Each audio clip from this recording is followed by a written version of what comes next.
আপনারা অনেকেই অনেকভাবে কোয়েল পাখি রোস্ট করে থাকেন। আজকে আমি আমার সিক্রেট রেসিপিটা আপনাদের সাথে শেয়ার করতে যাচ্ছি। তো প্রথমে মেরিনেট করার জন্য আমি আদা রসুনের সাথে হলুদ, মরিচ, ধনে, একটু জিরা গুঁড়ো ভালোভাবে মিক্স করে নিচ্ছি। এরপর আমি এখানে দিয়ে দিচ্ছি একটু সয়া সস, সেই সাথে একটু লেমন জুস। এবার এই পেস্ট আমি ভালোভাবে পাখির মধ্যে মাখানো শেষ করে আমি ঢেকে কিছুক্ষণের জন্য রেখে দিলাম। আপনারা চাইলে 2-3 ঘন্টার জন্য কিংবা ওভারনাইটও এটাকে মেরিনেট করে রেখে দিতে পারেন। আজকে আমি অন্য কিছু করার আগেই প্রথমে কিচেনে গিয়ে পাখিগুলোকে মেরিনেট করে রেখে এসেছি। আর এখন আমি চলে এসেছি ঘর গোছানোর কাজে। যতক্ষণ আমি ঘর গোছাবো ততক্ষণে পাখিগুলো মেরিনেট হতে থাকুক। তো এই মুহূর্তে আপনারা যে যেখান থেকে আমাদের ভিডিওটি দেখছেন তাদের সবাইকে ওয়েলকাম জানিয়ে শুরু করছি আমাদের মা ছেলের আরও একটা ব্লগ।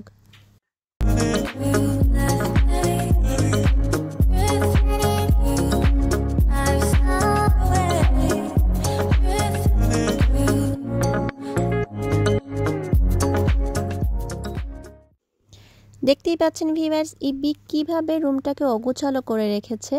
যাই হোক, আমি গোছানোর কাজটা শুরু করে দিয়েছি। আর গোছানোর এই কাজটা প্রতিদিন আমাকে 2-3 বার করতেই হয়। অনেক সময় আমার গোছানো দেখে ইবিও এসে গোছাতে শুরু করে, যদিও একটু পরে ও নিজেই এগুলা তছনছ করে দিবে। দেখুন, বলা মাত্রই আমার ছেলে এসে হাজির এবং ও আমাকে অলরেডি হেল্প করতে শুরু করে দিয়েছে।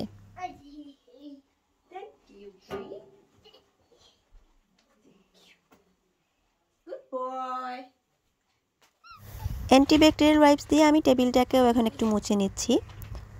আর আপনারা নিজ চোখেই দেখে নিন ইবি কিভাবে আমাকে কপি করছে। মা ছেলে মিলে রুমটাকে ভালোভাবে গুছিয়ে আমি আবারও চলে এসেছি কিচেনে। রোস্টের সস বানানোর জন্য আমি এখন পেঁয়াজ কেটে নিচ্ছি। তো আপনারা চাইলে ব্লেন্ড করা পেঁয়াজও ইউজ করতে পারেন, কিংবা চাইলে হাফ পেঁয়াজ ব্লেন্ড এবং হাফ পেঁয়াজ কুচিও ইউজ করতে পারেন। আমি এখন একটা ফ্রাই প্যান চুলাতে বসিয়ে দিয়েছি এবং অল্প তেল নিয়ে তেল হালকা গরম হওয়ার পর কোয়েলগুলাকে তেলে দিয়ে আমি ফ্রাই করে নিচ্ছি। আমি কিন্তু অল্প আঁচে অল্প পরিমাণ তেল দিয়ে কোয়েলগুলাকে ভালোভাবে ফ্রাই করে নিচ্ছি।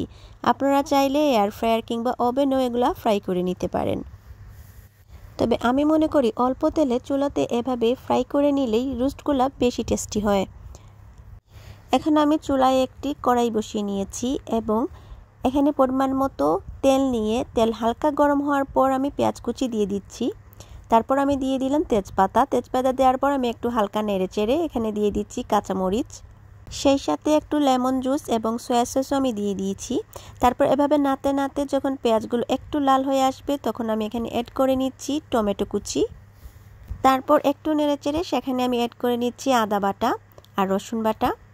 এগুলো ভালোভাবে মিক্স করার পর আমি এখানে অ্যাড করে নিচ্ছি হলুদ, মরিচ, ধনে এবং এখন আমি অ্যাড করে নিচ্ছি রাঁধুনি চিকেন মশলা। তো সব ধরনের মশলা ভালোভাবে মিক্স করার পর আমি একটু পানি অ্যাড করে নিচ্ছি।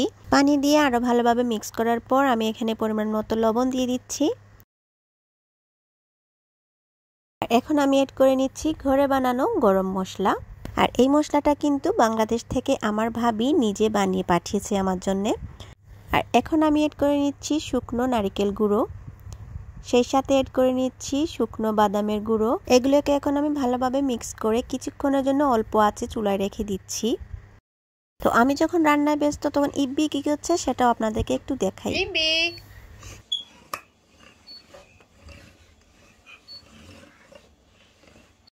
মশলাগুলো ভালোভাবে আমি কষিয়ে নিয়েছি। দেখতেই পাচ্ছেন মশলার উপরে এখন তেল চলে এসেছে। ফ্রাই করে রাখা কোয়েল পাখিগুলো আমি এখানে অ্যাড করে নিচ্ছি। সসের সাথে ভালোভাবে মিক্স করার পর আমি 5-7 মিনিট চুলাতে রেখে চুলা থেকে রোস্টগুলো নামিয়ে নিয়েছি। তো ভিউয়ার্স, নামানোর আগে অবশ্যই ধনেপাতা কুচি দিতে ভুলবেন না। রেসিপিটি আপনাদের কেমন লাগলো তা অবশ্যই আমাকে কমেন্ট করে জানাবেন। আজকে এ পর্যন্তই। ভালো থাকবেন সবাই। আল্লাহ হাফেজ।